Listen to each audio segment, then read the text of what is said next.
I mentioned before that iBooks Author is only one piece of the equation that I've used to build interactive iBooks. The second piece of it, and probably the more useful part in terms of making your book do interesting things, is comes from a place called Bookry.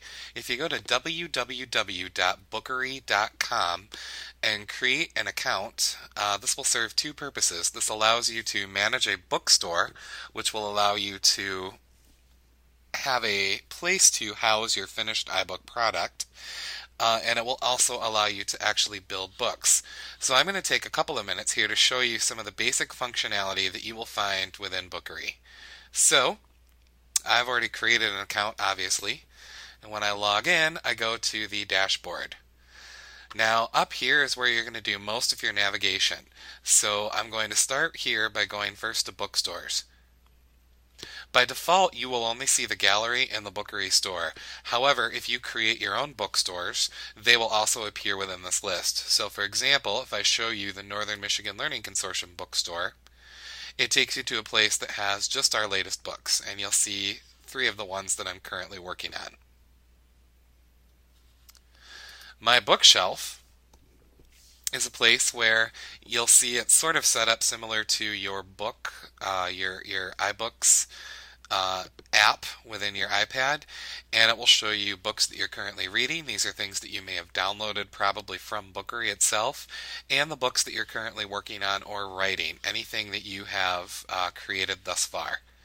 So what I'm going to do is I'm going to very quickly create a book called Emma's Big Adventure.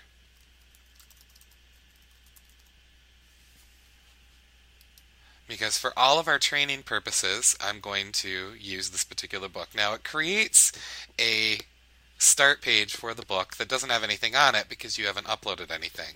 But you'll get to see a list of the widgets that have been created for this particular book. You'll get to see a direct link to your book that you could send out maybe through an email listserv. You will get a preview of what people see within your bookstore. And there will be some store analytics that as more and more people download, you'll get to see how many times it's been downloaded, how many times it's been downloaded in PDF format, iBooks format. If you make the source book available to everyone, you'll be able to see that too. How many people have added it to their shelves. Interesting information like the country, what operating system people are logging in from, what sort of device they're logging in from, etc. And book analytics will have some information about the people who are using the widgets in your book.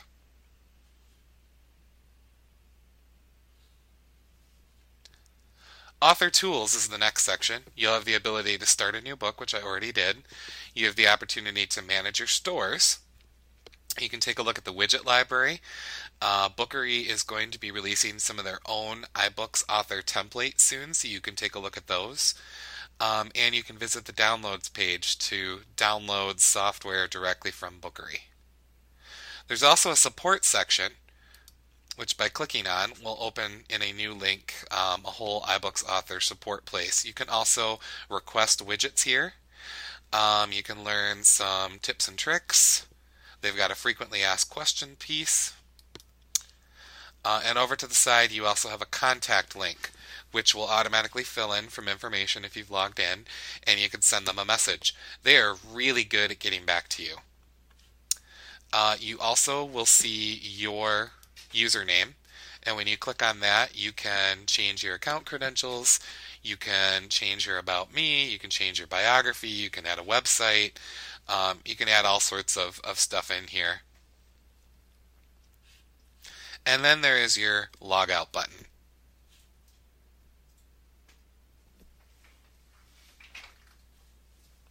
Let's take a look for a second at the actual bookstore.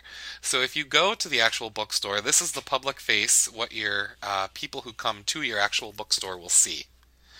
But let's take a look at Manage My Stores. You have the ability to make a store available that anyone can see and search for, which means if they know the name of your book, they would actually be able to log in and search for your book and find it that way. Or you have the ability to make your bookstore in a way that only people who have the email address that you have approved can see it. To add subscribers, you simply type in their email address,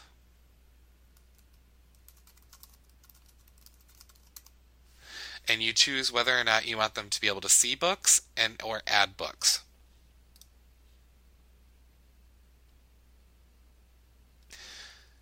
The beauty behind this is that you can lock anyone out. So if you have books that you only want people at a certain school district to be able to see, you can add their email addresses to this list, and when they click on bookstores, your bookstore will be available for them, but no one else outside of your organization can search for them.